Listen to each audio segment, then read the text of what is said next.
wako singuo, utaomba mtu baba.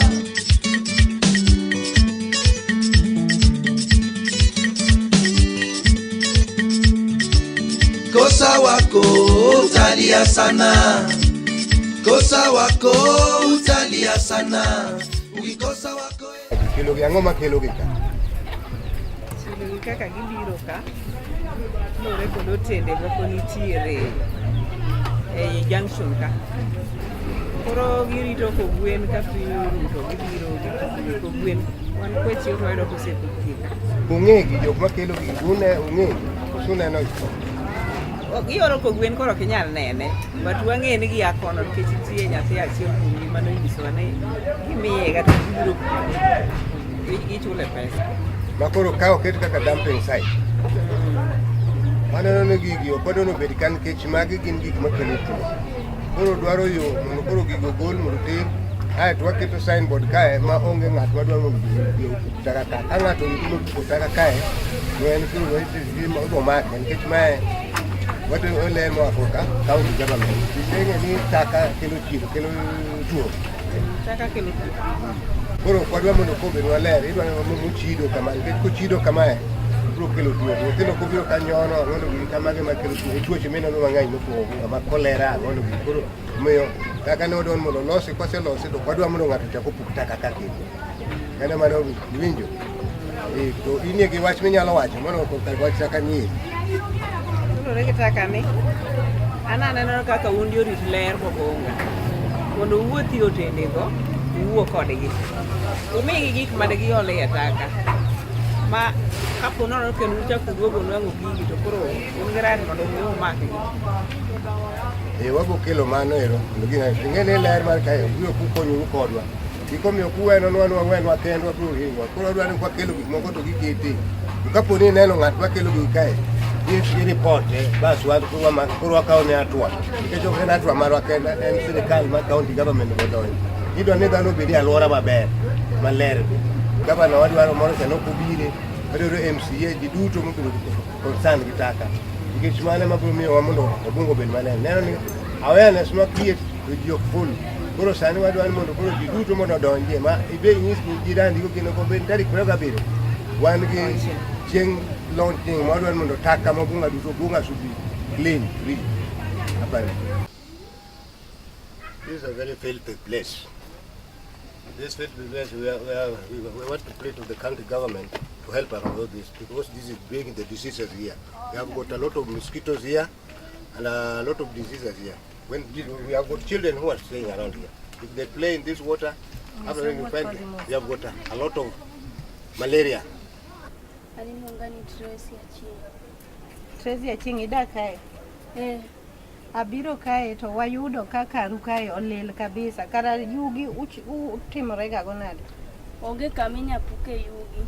Mama ni be oselos go landlord botambe biro los. To donge landlord ok nyala kucha to biro loso ni. Donge in monego ka bed ni kawo yugi tikete gunia. Kisekete gunia to ntiere jok mabiro kawo tingo. Tumiyo ge gimoro matin to giwenu gunia moro. Be usetimo kamano? Podi.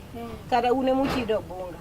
Koro chakre sani wadwaro ni taka gi ichoko gi tiketo gi e gunia. Koseketi gi e gunia to ntiere ng'ama biro kawo gi to wenu gunia moro to tingo to tere skippers to skippers ko wesewe kanyo to lori biro kawo trailer biro kawo gi to tero gi e dump site. Nikech kaka neno ni udhi dieo kolera dhi makuka, typhoid dhi maku, as tuoche matindo tindo mabe mtaro moro maneno kachacha.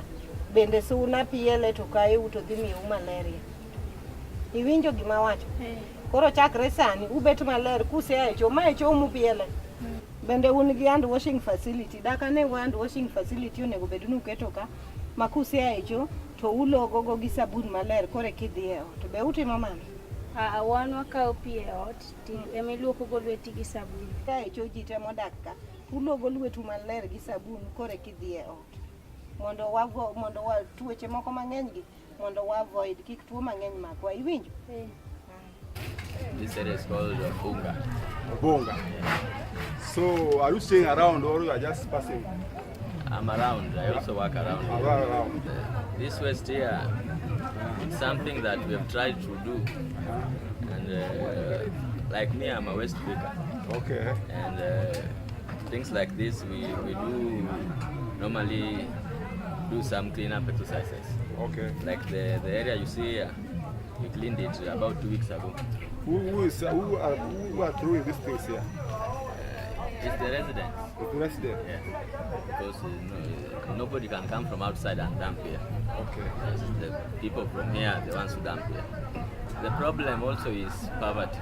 Poverty? Yes, they think, you know, like me, I operate, I take them to the skip, okay, but at a fee. At a fee? Yes, so the ones who cannot pay, okay, they see that this one is the cheaper way. We have tried, but now the rules are not strict enough. Maybe we should create awareness and the people should know on the proper ways of disposing the garbage. Okay. Because it is in the mentality of the people. Okay, we began it as a Obunga Konyi project, or as a self-help group, to enlighten our environs and the people living among Obunga. Majorly, Obunga is relatively big guy, but we want to give Obunga a different picture, so that at least when an investor comes, or any visitor, to make sure that at least Obunga is better than the way we began the project when we started it. So please help us by providing us more kits. One we have at Obunga bypass. We would rather have another one within Sega. One in Kasarani, then Central 1 and Central 2, because this constitutes Obunga as a community. Please kindly help us. We are concerned, and we want you people also to be concerned. Thank you.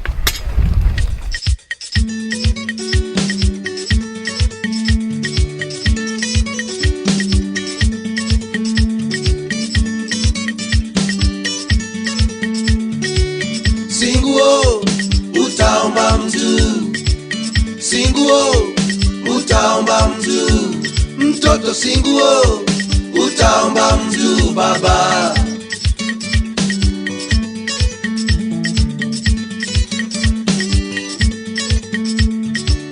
Kosa wako utalia sana, kosa wako utalia sana, ukikosa wako utalia sana baba.